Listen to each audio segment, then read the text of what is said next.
Yang pertama, peristiwa tragedi Trisakti Semanggi. Peristiwa tragedi Trisakti Semanggi yang terjadi pada tanggal 12 Mei tahun 1998 terhadap mahasiswa pada saat demonstrasi menuntut Soeharto turun dari jabatannya.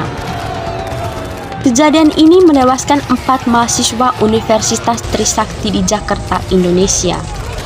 Mereka yang tewas adalah yang pertama, Haifuddin Royan kelahiran tahun 1976, yang kedua Elang Mulia Lesmana kelahiran tahun 1978, yang ketiga Hediawan Sia kelahiran tahun 1978, dan yang keempat Heri Hertanto kelahiran tahun 1977. Ekonomi Indonesia mulai goyah pada awal tahun 1998 yang terpengaruh oleh krisis finansial Asia sepanjang tahun 1997 sampai 1999. Mahasiswa pun melakukan aksi demonstrasi besar-besaran ke Gedung Nusantara, termasuk mahasiswa Universitas Trisakti. Mereka melakukan aksi damai dari kampus Trisakti menuju Gedung Nusantara pada pukul 12.30. Namun aksi mereka dihambat oleh blokade dari Polri dan militer datang kemudian. Beberapa mahasiswa mencoba bernegosiasi dengan pihak Polri. Hingga pada akhirnya pada pukul 17.15 para mahasiswa bergerak mundur diikuti bergerak majunya aparat keamanan. Aparat keamanan pun mulai menembakkan peluru ke arah mahasiswa. Para mahasiswa panik dan bercerai-berai. Sebagian besar berlindung di Universitas Trisakti, namun aparat keamanan terus melakukan penembakan. Korban pun berjatuhan dan dilarikan ke rumah sakit Sumber Waras.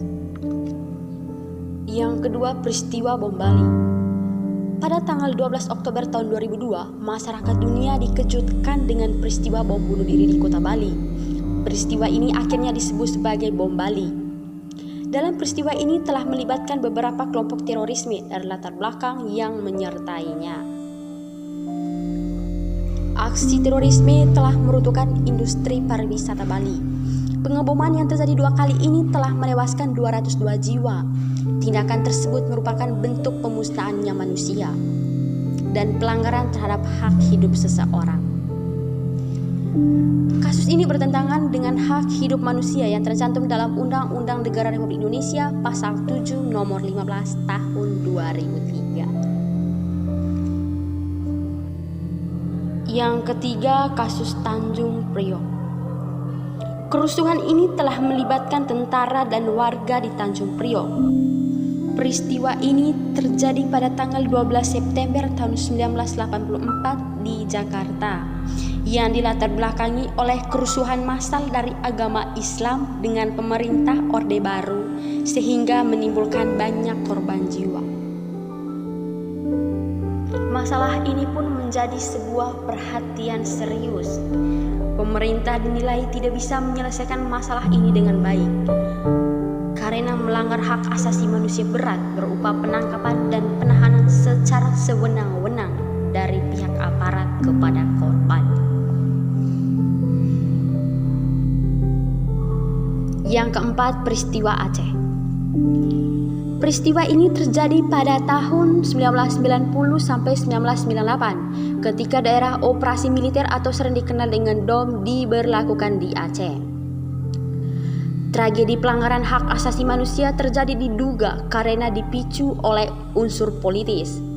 Banyak tindakan kekerasan yang dialami oleh rakyat Aceh. Ditemukan sejumlah kasus pembunuhan, penculikan, dan penyiksaan yang dilakukan kepada masyarakat Aceh. Yang kelima, konflik sempit suku Dayak dan Madura. Di malam hari di Kota Sempit, Kabupaten Katawaringin Timur, Kalimantan Tengah, tepatnya pada hari Minggu dini, tanggal 18 Februari tahun 2001, tepat pada pukul 1 pagi waktu Indonesia Barat, sekelompok warga Dayak menyerang rumah seorang warga Madura yang bernama Matayo yang berada di Jalan Padat Karya. Setelah kejadian tersebut, 4 orang dinyatakan meninggal dunia serta 1 orang luka berat, dan semuanya warga Madura. Serangan yang diduga aksi balas dendam itu mendapatkan perlawanan, sehingga pagi harinya sekitar pukul 8 waktu Indonesia Barat, sejumlah warga Madura mendatangi rumah seorang Dayak bernama Timil yang diduga menyembunyikan salah satu pelaku penyerangan. Saat itu Timil berhasil diamankan polisi. Akan tetapi, warga Madura yang tidak puas langsung membakar rumahnya. Warga Madura yang marah juga menyerang rumah kerabat Timil dan menewaskan 3 penghuninya.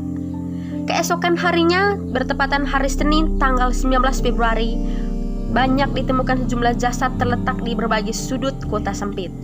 Demikian pula dengan aksi penyerangan rumah serta pembakaran kendaraan. Kondisi ini membuat Wakil Gubernur Kalteng mengirimkan bantuan sebanyak 276 personel TNI dari Yonif 631 ke Sempit pada malam